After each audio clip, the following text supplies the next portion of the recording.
Antiparos is a small island in the southern Aegean, at the heart of the Cyclades, which is less than 1 nautical mile from Paros, the port to which it is connected with a local ferry. Saliagos Island is the most ancient settlement in the Cyclades, and Despotiko, an uninhabited island in the southwest of Antiparos, is a place of great archaeological importance. The Community of Antiparos was founded in 1914 and was promoted to a municipality in 2010 with the implementation of the law Kallikrates, under the principle of each island a municipality.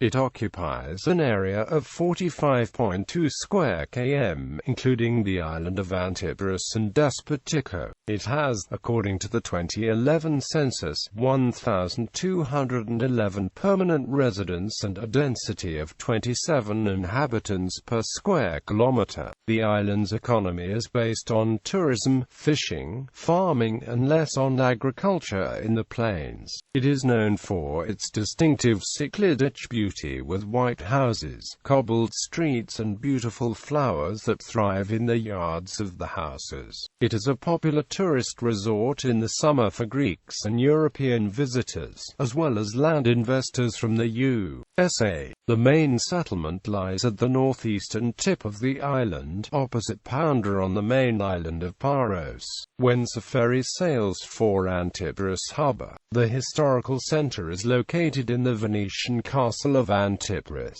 which is connected through the shopping streets in the picturesque coastal street. Other settlements of the famous resort of St. George in the southwest edge, Souris and Campos, and popular beaches in the wider area of the Centre Sauraliki, the Siphonako, Agspiridin and the Camping Beach. The most popular beaches are Souris, Glypha, Apantima, Monasteria. Etymology. The ancient name of the island was Olearis, a word probably of Phoenician origin meaning wooded mountain. Later the island was named Antiparos, situated within walking distance from Paros.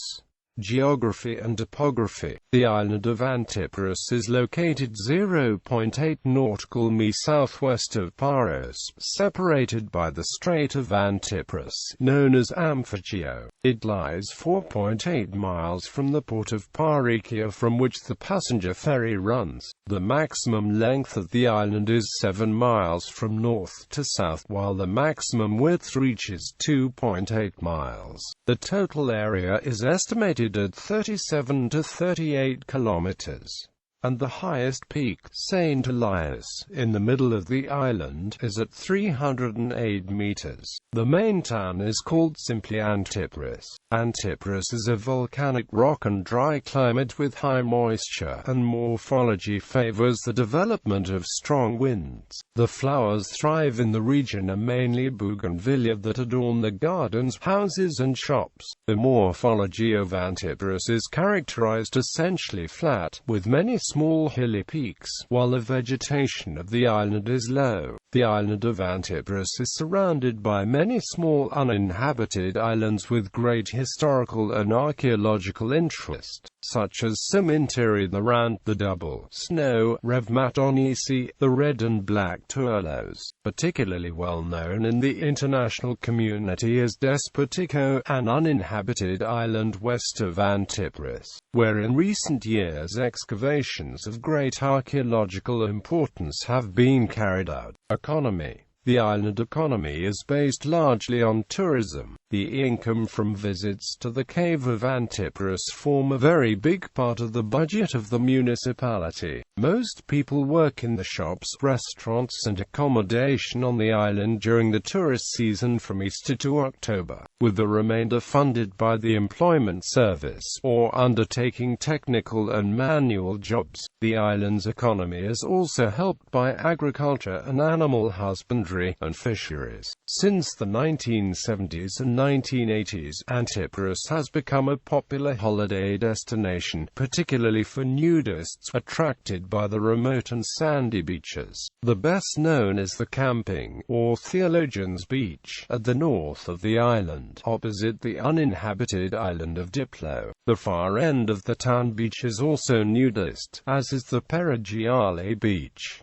However, most of the other beaches on Antiparos are textile. Since the 1990s there has been a steady development due to its proximity to Paros, and the infrastructure has been improved to accommodate the growing influx of tourists. Archaeology. There are extensive Neolithic remains on the island. The first excavations were those made by the traveller Theodore Bent in 1884, who opened up some 40 graves in 2 cemeteries. In 1889, Christos Santos excavated in Despotiko, revealing Cyclades cemeteries. From 1964 to 5, a Neolithic settlement was excavated on the island of Saliagos by Colin Renfrew and J.D. Evans for the British School at Athens. Stone foundations of buildings, obsidian arrowheads and pottery were found, together with a marble figurine known as the Fat Lady of Saliagos. Classical remains are concentrated on the island of Despotiko. The Isle of Antiparos was identified with ancient pre-Persian, though, according to the extant writings of Strabo and Pliny. In 1959, Nikos Sifiropoulos began excavations at Sumperia and Mantra on the northeast coast, where they were architectural Doric temple from the ancient times, dating to 500 BC. In 1997, the archaeologist Janos Kourayosh began new excavations at Mantra, bringing to light some of the ancillary buildings of a sanctuary. The temple itself has not so far been discovered, though a number of architectural elements from an early Doric temple have been discovered built into later walls. The main findings so far have been an elongated building, consisting of 5 consecutive parallel rooms. In the southern room, archaic materials of Eastern Aegean, Rhodian, Cypriot and Egyptian origin have been discovered. Many marble sculptures were found, including 2 archaic Kouros head, a naked male statue, part of the archaic period Perironterio inscribed with the inscription Marda Enethicon. Among the significant findings include the built square marble altar dedicated to Hestia Isthmus of classical times, and which is testimony to one of the deities worshipped in the Cyclades. History. During Byzantine times and down to the 13th century, information about the history of Antiparos is scarce. However, in 1207, Antiparos was seized by the Venetian nobleman Marco I Sanudo, and it remained under the House of Sanudo down to the second half of the 14th century, when it passed to the House of Samaripa. In 1480 it passed to the Venetian House of the Pisani. The Venetian episode came to an end in 1537, when Antiparos and the rest of the Cyclades fell to the Ottomans, and it remained under Ottoman rule until the Greek War of Independence in 1821. Apart from a period of the Olive Revolt in 1770–74, when it was ruled by the Russians, who removed many of the magnificent stalactites from the cave to the Hermitage Museum in Russia. In 1770, the French botanist Joseph Tournefort reported that Antiparos numbered 78 houses, about 200 residents. The major catastrophe was in 1794, when Kephalonians and money pirates arrived on the island and plundered and kidnapped the daughter of the Venetian vice-consul. The Antiparians were among the first in the Cyclades to take part in the War of Independence, and in 1832 officially became part of the Greek state. During World War II, the southwestern tip of the island near the IS George was used as a secret submarine base, but after the war it became once more a tranquil place, though now growing as a tourist village. Antiparos was known to the wider Greek public in 1960 and through the Greek cinema, where workshops hosted by Finos Films in the heart of the movie Madalena, by helping to enhance enhance its natural beauty and historical landscape.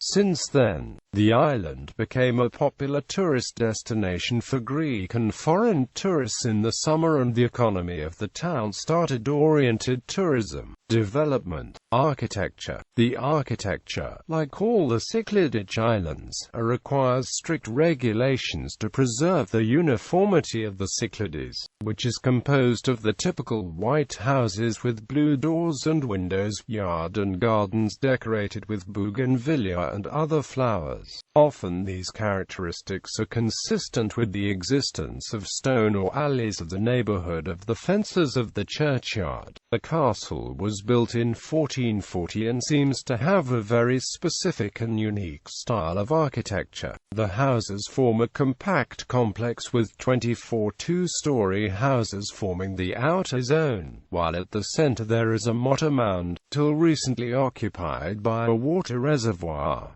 Among the houses there are 3 churches and the old aqueduct. The houses have mostly been turned round to face outwards, where they act as shops. Sites. In the center of the island is the famous cave of Antiparos, one of the most beautiful and mysterious caves in the world. The cave has been used as a natural shelter from the Neolithic period onwards. The area was also used for pottery, and for the worship of the goddess Artemis, while at the entrance to the site is the plain but magnificent church of Ioannis Spiliot.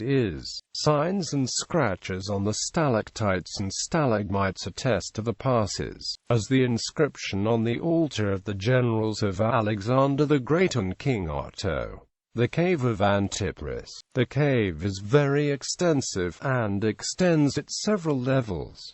The lyric poet Archaeological of Paros is said to have left an inscription in the cave. In 1673, Marquis de Nointel, French ambassador to the Ottoman Empire, visited the cave for 3 days with numerous companions and celebrated Mass on Christmas Day in it. Later visitors who carved the names included Lord Byron and the first king of Greece, Otto. During the German occupation, part of the cave was destroyed. The cave is fully exploited in the second half of the 1900s with funds from the EU by erecting barriers, building adequate steps, installing lighting, security cameras and loudspeakers to inform visitors. Castle of Antiparos. The Venetian Castle of Antiparos is a typical example of the fortified settlements established in the Cyclades, the period of Latin in 13th–16th century. Its construction dates to the mid-15th century, when the Venetian Giovanni Loredano decided to marry Mary Sumeripa of Antiparos. The original version had a moat at the center and houses round the perimeter. The houses were built as one continuous block construction, the outer walls providing both the defensive wall of the fortified settlement. The only entrance was at the south wing. Inside the main settlement, the houses developed as 3-story structures, each having a separate entrance which leads to an external staircase. In the course of the settlement was extended outside the south wing to form a rectangular ring called Zopyrga, and within the original enclosure, around the base of the circular tower. In modern times, the original architectural style of the castle has altered, with the Church of Christ being inserted as a religious element, while the central mound was used as a water tank tower. Today, the homes retain a satisfactory level of their original features, despite the collapse of the upper floors, and any intervention required permission from the archaeological department. Today, most homes are developed in 1 with 2 floors and have a maximum ground-like trapdoor. Many now face outwards and have become shops facing onto the main street. An integral part of the castle of Antiparos are the small bats that come with dusk and fly around the tower to the east. Infrastructure. The town hall of Antiparos lies with the multi-alley clinic in a commercial road just before the castle, near the Plaza Roussis, which took its name from the writer of her film, Madeleine. Any waste transported to the island a special place in Paros and sewerage and biological treatment have been included in the NSRF to sponsor the Ignatia Odios. The island has a modern road construction and rehabilitation of the coastal road. The focus of artistic and political events is the stone square of Aegean Marina. The elementary school has a youth club for young people. Church. The Antiparos Church belongs to the bishopric Paranaxia. Cinema. Madalena.